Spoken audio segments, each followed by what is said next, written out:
Question number 4, निम्नलिखित के गुणात्मक प्रतिलोम ज्ञात कीजिए। हमें इनके गुणात्मक प्रतिलोम निकालने हैं। किसी भी संख्या का गुणात्मक प्रतिलोम वो संख्या कहलाती है जिसे उस संख्या में गुणा करने पर 1 आ जाए। मतलब क्या हुआ कि -13 है, इसे मैं किससे गुणा करूं कि मुझे प्लस का 1 मिल जाए। याद रहे प्लस का 1 है ना। तो मुझे अगर प्लस का संख्या चाहिए तो, और यहाँ पर माइनस है, तो मुझे यहाँ गुणा करना पड़ेगा किसी माइनस वाली संख्या से, क्योंकि माइनस माइनस प्लस होकर के वो प्लस का आएगा। अच्छा, अब मुझे चाहिए 1, तो 1 कैसे प्राप्त किया जाए? तो मुझे यहाँ 1/13 से गुणा करना पड़ेगा, क्योंकि देखो माइनस माइनस प्लस हो गया, 13 कम 13, 13 कम 13 बच गया 1। ये सब आपस में गुणा हुए तो क्या बचेगा? यहाँ पर आपको 1 मिल जाएगा। तो यहाँ -13 का गुणात्मक प्रतिलोम कौन हो गया? -1/13। इसको आप लैंग्वेज के रूप में लिख देना। अतः -13 का गुणात्मक प्रतिलोम -1/13 होगा। इसी प्रकार -13/19 इसका गुणात्मक प्रतिलोम।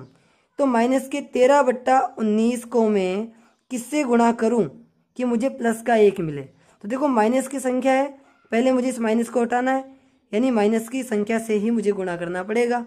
13/19, तो मैं इसे गुणा करूंगा 19/13 से। ऐसा करने पर क्या हुआ? ये कट जाएगा। देखो 19 से कम 19, 19 से कम 19 1, 13 कम 13, 13 कम 13 1, माइनस माइनस प्लस हो ही जाएगा और मुझे क्या मिलेगा लास्ट में? 1। तो यहाँ -13/19 का गुणात्मक प्रतिलोम होगा -19/13। ठीक है। ऐसे ही 1/5 का गुणात्मक प्रतिलोम। तो 1/5 का गुणात्मक प्रतिलोम कौन होगा? 5/1 बोलो या 5 बोल दो। 5/1 लिख देता हूं मैं इसको। 5 कम 5, 5 कम 5, ये आपको 1 मिल जाएगा। तो यहाँ 1/5 का गुणात्मक प्रतिलोम कौन हुआ? 5। ठीक है। अगला प्रश्न, तो इसके मुझे गुणात्मक प्रतिलोम चाहिए। पहली चीज कि ये अभी हल हुआ नहीं है, तो पहले तो इसको हल करो, उसके बाद इसका गुणात्मक प्रतिलोम निकालो। छोटा बनाओ पहले इसको। तो देखो माइनस माइनस क्या हुआ? प्लस। ऊपर नीचे कुछ कट नहीं रहा है, तो डायरेक्टली गुणा कर दो आप। 5 तिये 15 बट्टा 8 7 56, 8 7 56 हो गया। अब 15/56 का गुणात्मक प्रतिलोम आपको चाहिए। तो 15/56 का गुणात्मक प्रतिलोम क्या होगा? 15/56 को आप किससे गुणा करें कि आपको 1 मिल जाए, है ना। तो आपको गुणा करना पड़ेगा 56/15 से। 56 से 56 कैंसिल, 15 से 15 कैंसिल, आपको मिल जाएगा आंसर में 1। तो गुणात्मक प्रतिलोम क्या आ गया आपका? 56/15। ठीक है, ये आपका आंसर है। इसी प्रकार से अब अगला प्रश्न, -1 गुणा -2/5। वही आपको पहले इसको सॉल्व करना है। तो माइनस माइनस प्लस 1 2/5 से गुणा होगा तो 2/5 ही मिलेगा आपको। अब 2/5 का गुणात्मक प्रतिलोम आपको चाहिए। तो 2/5 को आप किससे गुणा करें कि आपको 1 मिले? आपको गुणा करना पड़ेगा 5/2 से। तो 5 से 5 कैंसिल, 2 से 2 कैंसिल, ये 1 मिलेगा। तो फाइनली 2/5 का गुणात्मक प्रतिलोम आपको मिला 5/2। ये आपका आंसर है। इसके बाद -1 का गुणात्मक प्रतिलोम। ये अच्छा सवाल है, छोटा सा है।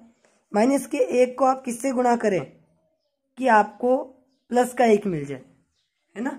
थोड़ा सा कंफ्यूज भी हो सकते हो, तो होना नहीं है, आपको ध्यान से सीखना। -1 को गुणा करना पड़ेगा मुझे माइनस के ही 1 से। देखो माइनस माइनस प्लस हुआ और 1 एकम 1, ये प्लस का 1 मिल गया। कुल मिलाकर प्लस का 1 चाहिए था। तो -1 का गुणात्मक प्रतिलोम क्या होगा? -1 ही होगा। ये आपका आंसर हो गया। सरल थे ये। नेक्स्ट क्वेश्चन नंबर 5, निम्नलिखित प्रत्येक में गुणन के अंतर्गत उपयोग किए गए गुणधर्म का नाम लिखिए। ये सवाल आपके सामने है। इनमें कौन कौन से गुणधर्म का उपयोग हुआ है ये आपको बताना है। -4/5 गुणा 1 बराबर 1 गुणा -4/5। बराबर -4/5। देखिए यहां ये कुछ इस प्रकार से a गुणा 1 गुणा a बराबर a, मतलब ये कहना चाह रहा है कि 1 से जब भी किसी संख्या को गुणा करते हैं आपका उत्तर वही संख्या होती है, और ये नियम कहलाता है गुणात्मक तत्समक नियम। ठीक है, यानी गुणात्मक तत्समक कहते हैं इस 1 को, गुणात्मक गुणा करने पर जब किसी संख्या को 1 से गुणा करते हैं तो वही संख्या प्राप्त होती है। तो ये नियम कौन सा हुआ? गुणात्मक तत्समक नियम।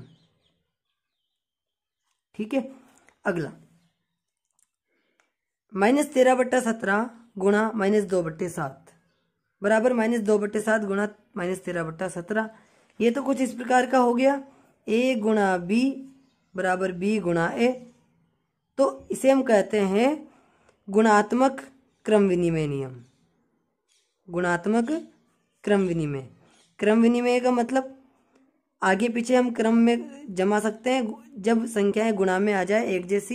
देखो ये a, ये भी a, ये b, ये भी b। ठीक है, तो a गुणा b, b गुणा a इस रूप में है, ये होता है आपका गुणात्मक क्रम विनिमय नियम।